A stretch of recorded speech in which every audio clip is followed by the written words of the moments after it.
Assalamualaikum.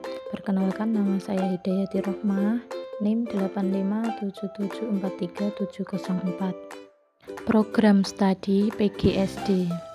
Saya akan membuat laporan kegiatan praktikum IPA di SD dengan judul Lensa Cermin Cembung dan Cekung.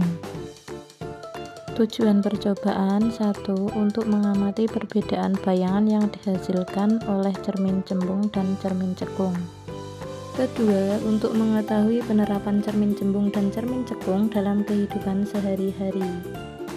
Alat bahan yang digunakan: 1. Cermin cembung atau spion, 2. Cermin cekung dari sendok, 3. Lilin, 4. korek api, 5. layar atau dinding, 6. penggaris, 7. ruangan yang cukup gelap.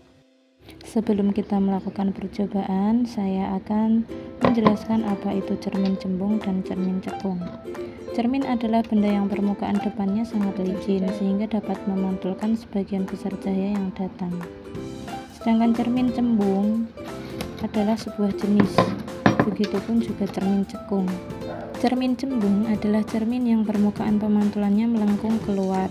Cermin cembung bersifat menyebarkan cahaya atau divergen dan selalu menghasilkan bayangan maya, tegak, dan diperkecil dari objek. Contoh penerapannya adalah spion kendaraan, karena memberikan pandangan yang lebih luas meskipun objek terlihat lebih kecil. Cermin cekung adalah cermin yang permukaan pemantulannya melengkung ke dalam cermin cekung, bersifat mengumpulkan cahaya atau konvergen. Bayangan yang dihasilkan oleh cermin cekung bisa nyata atau maya, tergantung pada jarak objek dari cermin. Jika objek diletakkan di antara titik fokus dan cermin, bayangan akan maya, tegak, dan diperbesar. Jika objek di luar titik fokus, bayangan akan nyata, terbalik, dan bisa diperkecil atau diperbesar.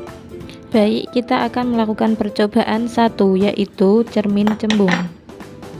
1. Siapkan cermin cembung atau spion. 2. Nyalakan lilin dan letakkan di depan cermin dengan berbagai jarak.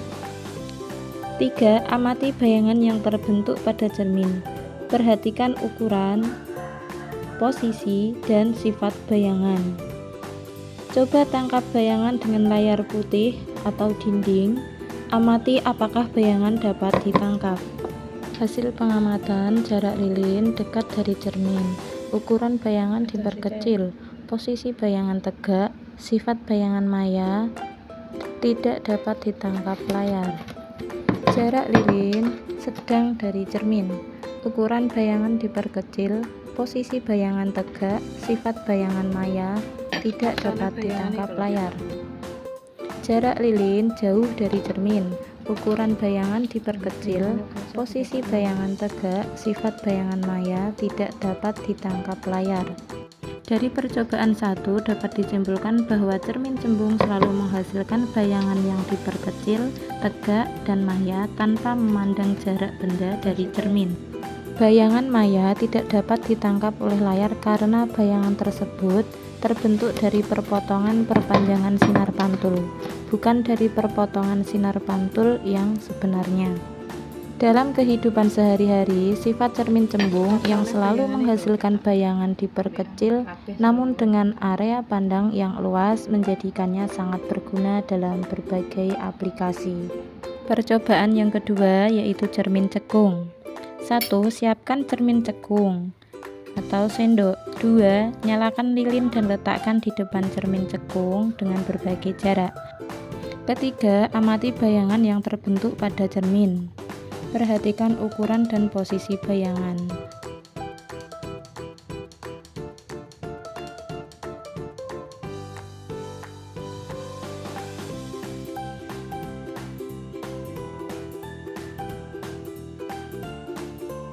Jarak lilin dekat dari cermin, ukuran bayangan diperbesar.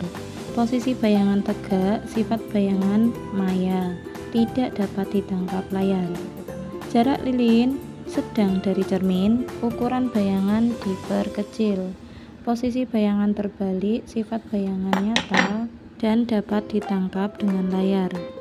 Jarak lilin jauh dari cermin, ukuran bayangan diperkecil, posisi bayangan terbalik, sifat bayangan nyata, dan dapat ditangkap layar.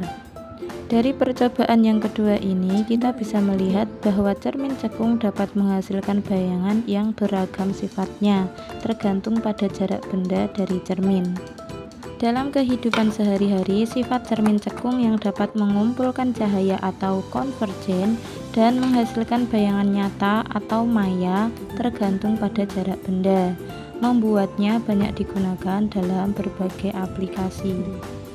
Contohnya, cermin kosmetik digunakan untuk melihat wajah dengan lebih jelas karena menghasilkan bayangan yang diperbesar dan tegak ketika wajah diletakkan di dalam fokus cermin.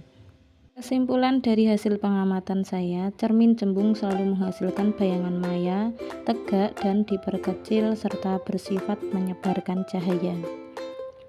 Cermin cekung dapat menghasilkan bayangan yang bervariasi, tergantung pada jarak objek dari cermin, dan bersifat mengumpulkan cahaya. Perbedaan sifat bayangan ini menyebabkan kedua jenis cermin memiliki penerapan yang berbeda dalam kehidupan sehari-hari. Cukup sekian dari saya, terima kasih. Wassalamualaikum warahmatullahi wabarakatuh.